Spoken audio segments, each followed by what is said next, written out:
ഈ ഒരു വീഡിയോയിലേക്ക് പോകുന്നതിന് മുമ്പ് നിങ്ങളുടെ ലൈക്ക് എന്ന് പറയുന്നത് ഭയങ്കര ഇമ്പോർട്ടൻ്റ് ആണ്. 200 ലൈക്കിൻ്റെ ടാർഗറ്റ് എല്ലാവരും അതിലേക്ക് എത്തിക്കുമെന്ന് വിചാരിക്കുന്നു. ആ ബ്ലാസ്റ്റേഴ്സിൻ്റെ ഹെഡ് കോച്ച് ആരാകുമെന്നുള്ള ചോദ്യമാണ് ഇപ്പോൾ ഏറ്റവും കൂടുതൽ രീതിയിൽ തീ പിടിച്ച് മുന്നോട്ട് പോയിക്കൊണ്ടിരിക്കുന്നത്. സോ ആ ഒരു ചോദ്യത്തിന് ഉത്തരം എനിക്ക് കിട്ടിയോന്ന് ചോദിച്ചാൽ സ്റ്റില്ലില്ല. ബട്ട് നമുക്ക് നോക്കാൻ പറ്റിയൊരു നല്ലൊരു ഓപ്ഷനാണ്. എന്തായാലും ഈ ഒരു സീസൺ എനിക്ക് തോന്നുന്നു നമ്മുടെ കൈവിട്ട് പോയി. ഇനി നമുക്ക് തിരിച്ചു വരാൻ പറ്റുമെന്ന് എനിക്ക് തോന്നുന്നില്ല. കാരണം നമ്മൾ അധികം കളി തോമസ് ജോർജ് നല്ലൊരു കോച്ചായിരിക്കും, പക്ഷേ അദ്ദേഹത്തിൻ്റെ കീഴിലും അത്രയധികം മത്സരങ്ങൾ നമ്മൾ വിജയിക്കും എന്നെനിക്ക് തോന്നുന്നില്ല.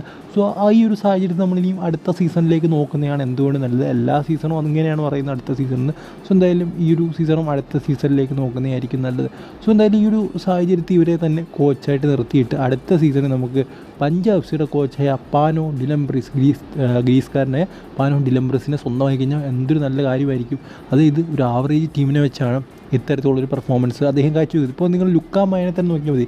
അദ്ദേഹം ഒരു ടോപ്പ് സ്ട്രൈക്കറാണെന്ന് ഞാൻ ഒരിക്കലും പറയില്ല. കാരണം കഴിഞ്ഞ സീസണിൽ അദ്ദേഹം പഞ്ചാബ് എഫ് സിക്ക് വേണ്ടി എന്താ പറയുക അത്ര മികച്ച പ്രകടനവും കാഴ്ച. ഈ സീസൺ വരുമ്പോഴാണ് അദ്ദേഹം വേറെ ലെവലൊരു പെർഫോമൻസ് കാഴ്ചവെച്ചത്. പിന്നെ ബക്കങ്ക അദ്ദേഹം ഭയങ്കര ഫോം ഔട്ടായി നിൽക്കുന്നൊരു താരമായിരുന്നു. അദ്ദേഹം അത്യാവശ്യം നല്ല രീതിയിൽ പെർഫോം ചെയ്തു. പിന്നെ ഒട്ടും കളിക്കാതായപ്പോഴാണ് അദ്ദേഹത്തെ പുറത്താക്കിയത്. പിന്നെ ബാക്കിയുള്ള താരങ്ങളാണ് എല്ലാവരും തന്നെ അത്ര ടോപ്പ് പ്ലെയറൊന്നുമല്ല, പക്ഷേ ആ ഒരു പ്ലേയേഴ്സിനെ വെച്ച് അദ്ദേഹം കളിപ്പിക്കുന്ന രീതി എന്ന് പറയുന്നത് വളരെ ബ്രില്യൻ്റാണ്. സോ എൻ്റെ ഒരു അഭിപ്രായം എന്ന് പറയുന്നത് ഉറപ്പായിട്ട് പാനോ ഡിലംബ്രിസിനെ നമ്മുടെ കോച്ചായിട്ട് കൊണ്ടുവന്നു കഴിഞ്ഞാൽ അത് പൊളിക്കുമെന്ന് തന്നെ പറയണം. സോ എന്തായാലും ഇതിനെക്കുറിച്ചുള്ള നിങ്ങളുടെ അഭിപ്രായം എന്താണ്? പാനോ ഡിലംബ്രിസ് സെർജിയോ ലോബേറയെക്കാട്ടിലും ഹെബ്ബാസിനെക്കാട്ടിലൊക്കെ ഒരു നല്ല പരിശീലകനായിട്ടാണ് എനിക്ക് തോന്നുന്നത്. സോ ഇവരെ അതായത് പാനോ ഡിലംബ്രിസിനെ കിട്ടിയില്ലെങ്കിൽ ഏറ്റവും നല്ല പരിശീലനം മനോലോ മാർക്കോസ്. പക്ഷേ മനോലോ മാർക്കോസ് എന്തായാലും വരുന്നില്ല. അതായത് ഇന്ത്യൻ ടീമിനെ പരിശീലിപ്പിക്കണം.